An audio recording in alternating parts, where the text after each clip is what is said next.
ACIPI Podcast, noticias, estudios y novedades en propiedad intelectual. Hoy compartiremos algunas ideas prácticas sobre valorización de marcas promovida por el Comité de Marcas de ACIPI. ¿Por qué evaluar una marca? ¿En qué casos se hace necesaria? ¿Con qué métodos? Con ustedes, Fernando Martínez Macedo y Eva Toledo Alarcón.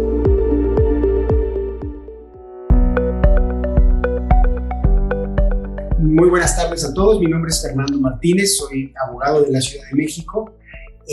Además de ejercer la profesión como abogado, tengo estudios financieros, soy corredor público en la Ciudad de México y me dedico, entre otras cosas, a la evaluación de intangibles, particularmente a la evaluación de marcas. Y bueno, hoy fuimos convocados para platicar sobre el tema justamente de la evaluación de marcas. Y esta tarde tengo el gusto de acompañar a Eva Toledo, quien se presentará también. Bienvenida, Eva, ¿cómo estás? Hola, ¿qué tal? Buenas tardes, encantada de saludarte, Fernando. Bueno, como bien decías, vamos a hablar esta tarde sobre valoración de marcas. Yo soy Eva Toledo, estudié Economía aquí en España y me especialicé en gestión y valoración de intangibles y lidero la parte de estrategia de la compañía en la que trabajo. Y bueno, pues para comenzar y que directamente las personas que nos escuchan puedan ir haciéndose idea de por qué hablar hoy en este contexto en ACIPI de valoración de marcas, pues quería que nos dijeses tú cuáles crees que son los motivos que justifican la valoración de una marca y en general también de cualquier derecho de propiedad intelectual y en qué casos es requerido, es necesario esa posible valoración. Bueno, primeramente, Eva, me gustaría platicar sobre la situación, más que la situación, el derrotero, digamos, que ha tenido, al menos en México y en América Latina, la evaluación de marcas. Antes se pensaba, como lo hemos platicado previamente, que la evaluación de marcas era un ejercicio, pues digamos que exclusivo para las grandes empresas, generalmente extranjeras, que por motivos o ciertas regulaciones en sus países de origen se requería la evaluación. Sin embargo, pues esta historia ha cambiado, al menos en América Latina y supongo que también en España, para hacer más accesible, digamos, la evaluación de marcas, dado que se requiere la evaluación de marcas no solamente en contextos, digamos, de grandes empresas, sino también de pequeños emprendimientos, sobre todo para inversores que desean invertir justamente en esos proyectos. También pues se requieren evaluaciones en un contexto de alguna fusión, alguna adquisición. Al momento de hacer un due diligence, pues se requiere justamente evaluar los intangibles que como sabemos, vamos a platicar quizá un poco más adelante, pues cuáles son las aproximaciones que tenemos a la evaluación de intangibles. En México, por ejemplo, hasta hace unos meses todavía se requerían evaluaciones de intangibles para efectos de declarar la notoriedad o la fama de una marca. Esto ha cambiado en la nueva reforma, en la nueva ley, mejor dicho. Sin embargo, bueno, antes se requería ya presentar ante la autoridad administrativa un avalúo de una marca para poder declararla de esta forma. Y bueno, ahora el contexto en México, por ejemplo, ahora la autoridad fiscal está muy pendiente de los embargos. Cuando se determinan créditos fiscales en contra de alguna empresa, lo que hace el Servicio de Administración Tributaria, la autoridad fiscal, lo que hace es embargar marcas y al momento de embargar nos solicita también que hagamos un avalúo para ver si alcanza, digamos, para cubrir el crédito fiscal. Digamos que en esos parámetros en esos escenarios son en donde en México y en América Latina, por la experiencia que he tenido, se requieren avalúos. No sé en España cómo funcione esta situación.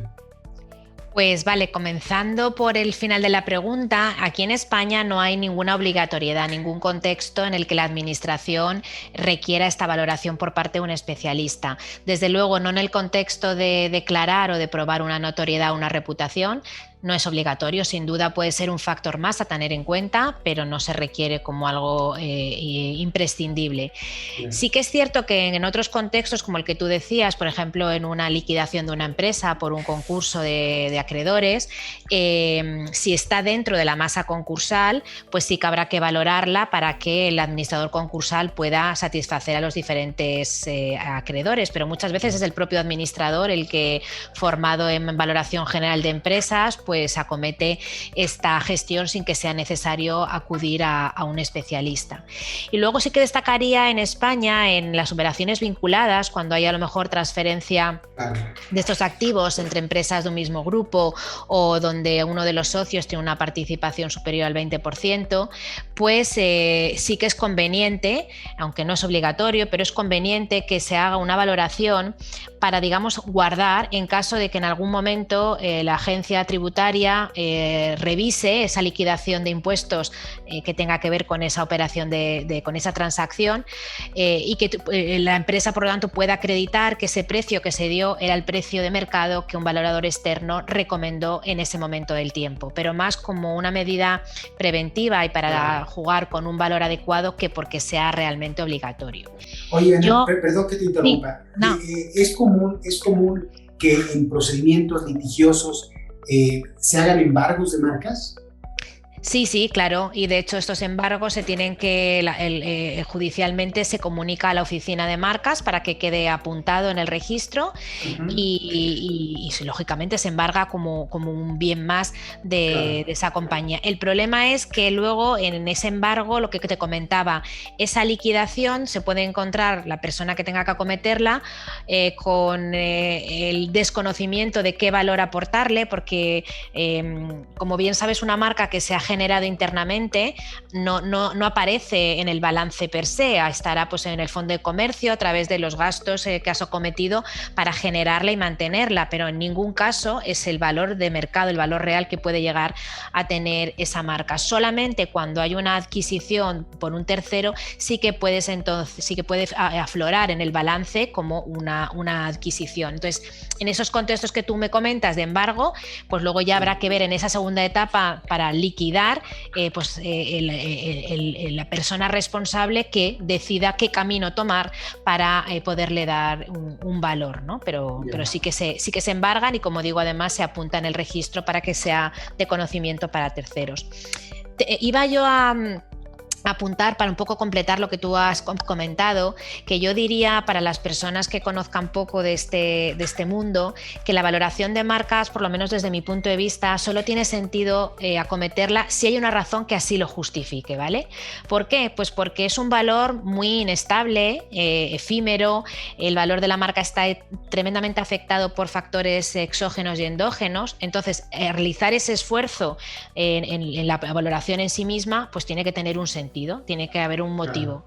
Y esos motivos, como sabes, pueden ser muchos escenarios, desde la compraventa de la marca, que es lo primero que nos viene a la mente porque es lo más habitual, pero también para formalizar una aportación no dineraria a una nueva sociedad, o la búsqueda de un inversor, o la formalización de una garantía o aval, es decir, yo puedo dar mi marca o mi cartera de marcas al banco cuando formalizo un crédito, también en contextos litigiosos para fijar una indemnización, y también, y esto yo creo que es importante, cada vez se está utilizando más el valor de la marca como indicador de gestión, es decir, hoy el valor de la marca es X, vamos a implementar una nueva estrategia, un nuevo camino, la compañía da un cambio de dirección y dentro de 1 año, 2 años, 3 años, el valor de la marca se toma como un indicador más. Si el valor de la marca ha crecido, pues es un factor más que viene a sumar que las decisiones nuevas tomadas iban en la buena dirección, ¿no? O sea, hay una direccionalidad, no hay una causa-efecto directa o única, pero sí que junto con otros indicadores que se tomen como relevantes puede llevarnos a poder controlar esa gestión y el cumplimiento de unos objetivos. Eva, no sé si nos pudieses platicar un poco sobre los acercamientos, más allá de la parte técnica de la propia evaluación del intangible, ¿cuáles son los acercamientos que los valuadores utilizamos justamente para determinar el valor y en función a qué podemos determinar cuál es el más adecuado. Vale, pues bueno, la respuesta es que hay muchísimos métodos, pero que yo creo que está generalmente aceptado, que confluyen o se agrupan en 3 aproximaciones. El enfoque de costes, el enfoque de ingresos y el enfoque de mercado. Dependiendo del intangible, hay unos que son más un enfoque que encaja más, ¿no?, con la naturaleza del propio intangible. En el caso de las marcas, es el enfoque de mercado el que más tiene que ver. ¿Por qué? Pues es evidente, el coste, no hay una relación directa entre el coste en generar una marca y su valor. Pueden haber marcas de 3 años, o sea, muy jóvenes, que han costado poco crear, ahora más en el entorno digital donde la inversión es muy baja y que sin embargo tienen muchísimo valor económico, y otras marcas que solamente con mantenimiento puedo haber invertido más y con promoción, y sin embargo que su valor de mercado luego sea menor, ¿no? Y respecto al enfoque de mercado, ¿qué ocurre con las marcas? Pues que hay pocos comparables, es difícil, entonces ahora, al final el de ingresos, sí. Claro. Perdóneme, pero al momento cuando hablas de comparables, en México y insisto, en América Latina, pues tenemos el mismo problema, dado que no hay, digamos, un registro de ventas que se hagan de intangibles, ¿no? Pero, ¿qué parámetros utilizan ustedes para determinar este mercado? Es decir, ¿algún factor? ¿Aplican alguna tasa de riesgo de acuerdo al país? ¿Cómo funciona? Porque en México, básicamente, lo que hacemos es revisar operaciones similares en Estados Unidos y, digamos, tropicalizarlas al mercado mexicano aplicando un riesgo país y algunos otros parámetros. Pero, ¿cómo hacen ustedes en Europa?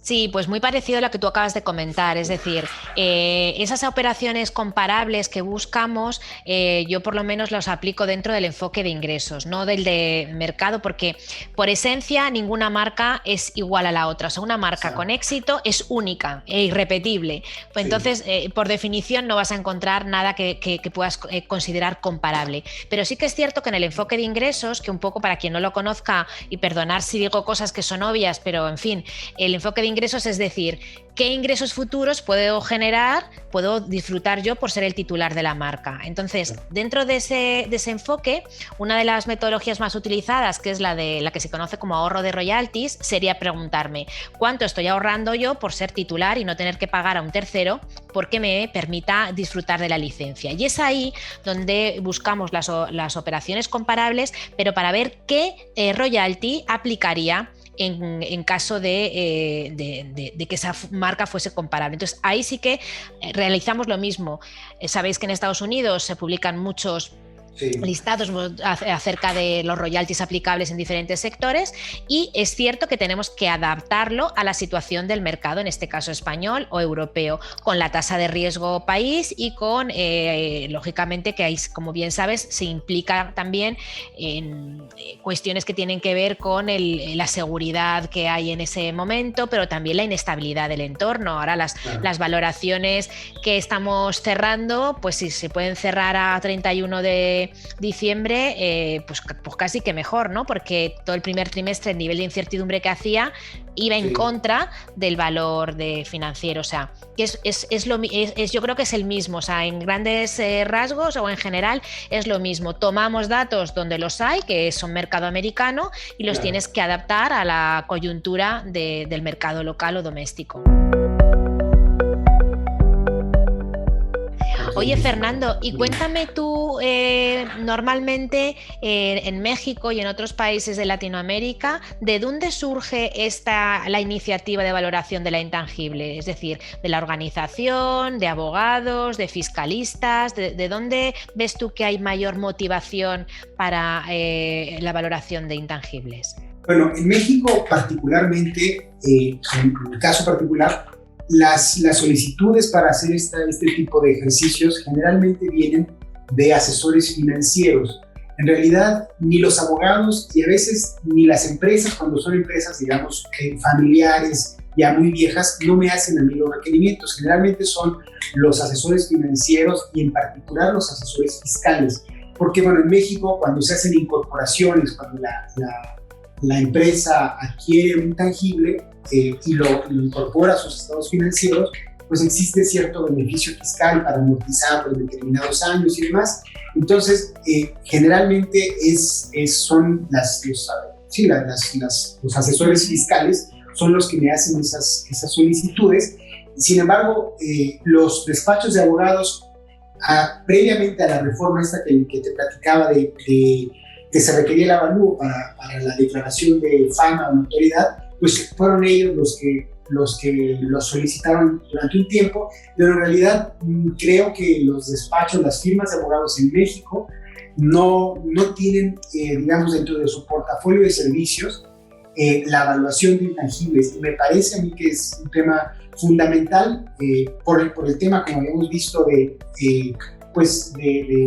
due diligence, de temas de fusiones y adquisiciones. Ahora, con la nueva legislación en México de propiedad industrial, supongo yo que se va a mover un poco el mercado para el hecho de determinar indemnizaciones, daños y perjuicios. Supongo que se va a mover un poco, pero a mí me parecería importante para nuestros compañeros abogados de la CIPI que intentaran dentro de su portafolio de servicios incorporar la evaluación de intangibles por ser un nicho de mercado. Me parece muy importante y con un futuro pues esperamos que promisorio en América Latina. No sé en España cómo funciona. Sí, por un lado lo mismo que tú has comentado, sin duda yo creo que hay más tradición en los asesores fiscales porque lógicamente es a lo que se dedican, ¿no? Y como bien dices, cuando hay una adquisición, para ver eso cómo lo trasladas al estado de cuentas del nuevo titular. En nuestro caso no hay unos beneficios por la adquisición de las marcas, sí que tenemos beneficios fiscales en lo que es innovación de tipo tecnológica, pero bueno, sin duda los asesores fiscales son los que tienen mayor capacidad de detectar esa necesidad aplicada pues, a cuestiones sobre todo impositivas, también de organización de gestión, pero sobre todo impositivas. Pero aquí en España sí que hay firmas de propiedad industrial, compañeros nuestros, que sí que lo están incorporando ya en su cartera, probablemente porque han visto que es un servicio estratégico que puede acompañar al resto de la gestión de IP y también porque se abre esa puerta en los contextos de litigios. Aquí fíjate que sí que me gustaría decir una cosa por si alguien aprecia una incoherencia. Yo antes he dicho que la valoración solo tiene sentido hacerla cuando hay un motivo que lo justifique. Entonces, en el tema de la indemnización, uno de los problemas es que si ahora acontece una infracción de marca y me dicen, a ver, vamos a valorar la marca, ahora pues la marca ahora puede valer 6, pero yo necesito tener un valor es decir, anterior a la infracción para poder decir que ha habido una pérdida de valor consecuencia de esa infracción. Y claro, no es corriente que digamos todos los años hacemos una valoración o cada X tiempo. Entonces, el problema que te encuentras en esos contextos de litigio es que aunque tú puedas valorar la marca y en ese ejercicio de valoración que tú sabes que es muy profundo, que aquí lo estamos haciendo como de una manera un poco totalmente soft, ¿no? Pero que hay una parte muy importante de investigación y de análisis y tú ahí veas elementos que te llevan a pensar que realmente ha habido un deterioro, bien por afectación a la reputación, bien por pérdida de fidelización de clientes, muchos factores que afectan al final a esa generación de ingresos, pero no hay una causa-efecto que tú en un entorno judicial puedas acreditar, salvo que haya una valoración previa, y eso es lo que normalmente no se hace, por lo que decíamos, porque no tiene sentido hacer una valoración sin ton ni son. Claro. Pero grandes marcas que puedan sufrir infracciones bastante a menudo y que puedan introducir el valor de la marca como un indicador de gestión, es decir, que tengas un sentido ya por sí mismo, sí que nos puede dar una plataforma para que cuando sea necesario hacer esa valoración o esa pérdida de valor económico por una infracción ya tengamos un valor previo, ¿vale? Entonces, simplemente pues para que no parezca que primero digo una cosa y luego digo otra. Finalmente, me gustaría que nos platicaras ¿Cómo ves tú las tendencias dentro del ámbito de la valuación de los intangibles? ¿Cómo ves las tendencias en el mercado? Genial.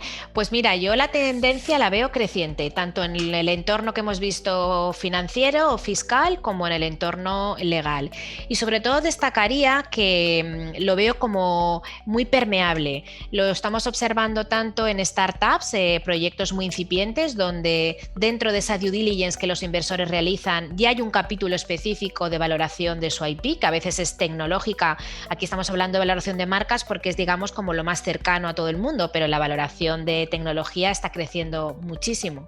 Pero también lo encontramos en operaciones entre empresas de tamaño medio. España, por ejemplo, sabéis que el 90% de su tejido son pymes y muchas de ellas micropymes, y que uno de los retos a los que nos enfrentamos y las recomendaciones que recibimos de Europa es el crecimiento del tamaño de nuestras organizaciones para ganar competitividad. Pues en estas fusiones y en estas adquisiciones de empresas, sin duda, el capítulo de la valoración de esas carteras de IP a la vez tiene más importancia, porque puede interesarte otra empresa del mismo sector precisamente por la marca, porque esté muy posicionada, o te puede interesar porque tenga una tecnología propia de reconocimiento facial, o porque tenga, de acuerdo, o sea, se busca mucho en esas, lo que sabéis que se llama crecimiento por integración horizontal, es decir, por absorber o por fusionar competidores. Se mira ahora mucho aspectos de propiedad industrial y por lo tanto en esas operaciones hay que valorarlo. Entonces eso es como yo lo veo, creciente y en diferentes sectores y tamaños de organizaciones. ¿Y Perfecto. tú cómo lo percibes, Fernando? Bueno, a mí comparto tus ideas, tu opinión. Me parece que el mercado está evolucionando, está creciendo el mercado en el tema de evaluación de intangibles. Sin embargo, a mí lo que me parece es que las firmas de abogados deberían involucrarse más. En México, generalmente la evaluación, pues cuando haces una evaluación, no se toma en cuenta el aspecto legal. Y para mí el aspecto legal es muy importante porque, digamos, la fortaleza legal de un título de una marca, por ejemplo, pudiese determinar, más allá de evidentemente los ingresos de un intangible son muy importantes, pero la fortaleza legal del título es un factor que pudiese incrementar el valor de una marca. Yo he tenido ejercicios en donde la marca tiene ingresos multimillonarios, pero resulta que la marca no, digamos, adolece de algún elemento importante que pudiese incluso ser pie para que la declare nula, por ejemplo, ¿no? Entonces, ese aspecto, y es por eso que yo insisto en el tema de los abogados, que deberían involucrarse más para generar incluso, o sea, su actuación que generara un valor adicional a la evaluación de intangibles, ¿no? Ese me parecería que sería mi conclusión y mi aportación final. Pues creo que pudiéramos seguir platicando de estos temas, Eva, pero estamos sobre el tiempo. Pero bueno, ha sido un gusto compartir contigo desde México y desde España nuestra visión sobre este tema, y aprecio mucho tu participación, Eva. Y yo la tuya, me ha encantado charlar contigo y he aprendido mucho. Será la primera de otras, sea Perfecto. En público o sea tomando un café juntos. Gracias, hasta luego, Eva. Hasta pronto. Chao. Adiós a todos.